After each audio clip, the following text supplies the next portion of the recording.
শুধু টাকা আর টাকা। একটা বাড়ি করতে এত জিনিসপত্র লাগে সেটা আগে জানা ছিল না। আজকে আবার যাইতেছি নতুন বাড়ির মালামাল কেনার জন্য। প্রথম দিন আমরা 5 টনের মতো রড আনছি, তারপরে আবার 300 কেজি আনা হয়েছে, তারপরে আজকে নাকি আবার 300 কেজির উপরে রড লাগবে। এই কারণে আজকে যাইতেছে রড কেনার জন্য। আর মাঝপথে দেখতেছি স্কুলে অনুষ্ঠান হইতেছে। সব প্রাইমারি স্কুলেই এখন ফুটবল খেলা হয়, এই কারণে সব স্কুল মিলে এখানে ফুটবল খেলা হইতেছে। আমাদের যেহেতু খেলা দেখার সময় নাই, এই কারণে আমরা ড্রেস যাইতেছি গোসাইরহাট বাজারে। আর আমাদের নতুন বাড়ির মালামাল গুলো কোন জায়গা থেকে আসে সেটাও শেয়ার করবো আপনাদের মাঝে। গোসাইরহাট ব্রিজের উপরে উঠতে সুন্দর একটা ভিউ পাওয়া যায়। তারপরে এসে বললাম রডের দোকানে রড দেখার জন্য। রড দেখাতেই করতেছি, আর এদিকে মালিক নাই, এই কারণে আমাদের অন্য দোকানে যাইতে হবে। এই কারণে অন্য দোকানে আসে রড গুলো দেখতেছি। এই দোকানে আসে থেকে যেই কোম্পানি রড নেই আমরা, সেই কোম্পানি এখানে রড নাই। আর সামনেই ছিল আমাদের উপজেলা, মানে আমাদের শরৎপুর জেলা গোসাইরহাট থানা। আগের থেকে অনেক উন্নত হয়ে গেছে। এর ফাঁকি আবার গ্রিল গুলো দেখতেছি। আমাদের যেহেতু নতুন বাড়িতে গ্রিল লাগবে, এই কারণে গ্রিলের দোকানে আসলাম, দেখি কি অবস্থা, দামি কিরকম। আলহামদুলিল্লাহ গ্রিলের ডিজাইন গুলো দেখা হয়ে গেছে। এখন অর্ডার দিলে আমাদের রড গুলো বাড়িতে যাইবে।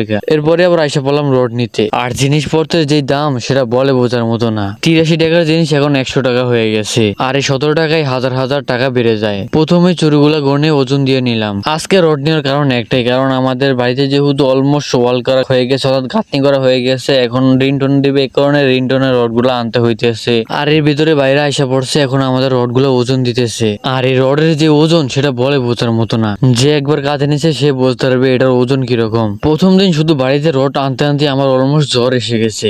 শুধু গাড়ি থেকে নামায় একটু হাঁটছি, এই কারণে জ্বর আইসা পড়ছে।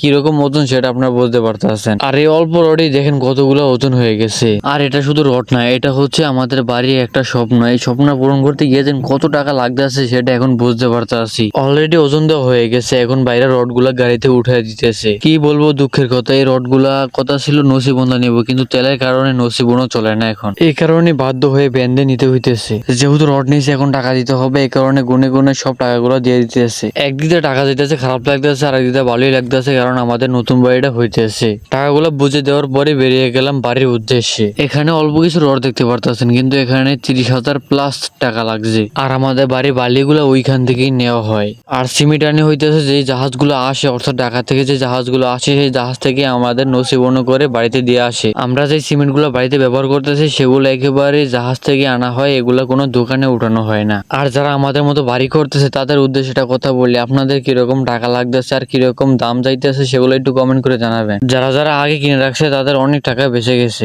এন্ড অনেক দিন পর আমাদের বাড়ি একটা ভিডিও পাইলেন, কেমন হয়েছে অবশ্যই কিন্তু একটু কমেন্ট করে জানাবেন। এন্ড দেখি এখন থেকে আমাদের নতুন বাড়ির আপডেট গুলো আপনাদেরকেও জানাবো। এন্ড আমাদের কিন্তু এই বাড়ি সম্বন্ধে একটু পরামর্শ দিতে পারেন আপনারা। ভিডিও দেখানো কোনো কথা বা কোনো কাজে যদি ভুল হয়ে থাকে অবশ্যই কিন্তু একটু ক্ষমা দৃষ্টিতে দেখবেন। এরপরে রড গুলো বাড়িতে নিয়ে আসলাম। এন্ড পাশাপাশি কিন্তু আমাদের নতুন বাড়ির কাজগুলো হয়ে যাইতেছে। খুব তাড়াতাড়ি আমাদের নতুন ব্লগ আসতেছে। দেখা হবে আপনাদের সাথে আবার নতুন অন্য কোনো ব্লগ নিয়ে। আল্লাহ হাফেজ।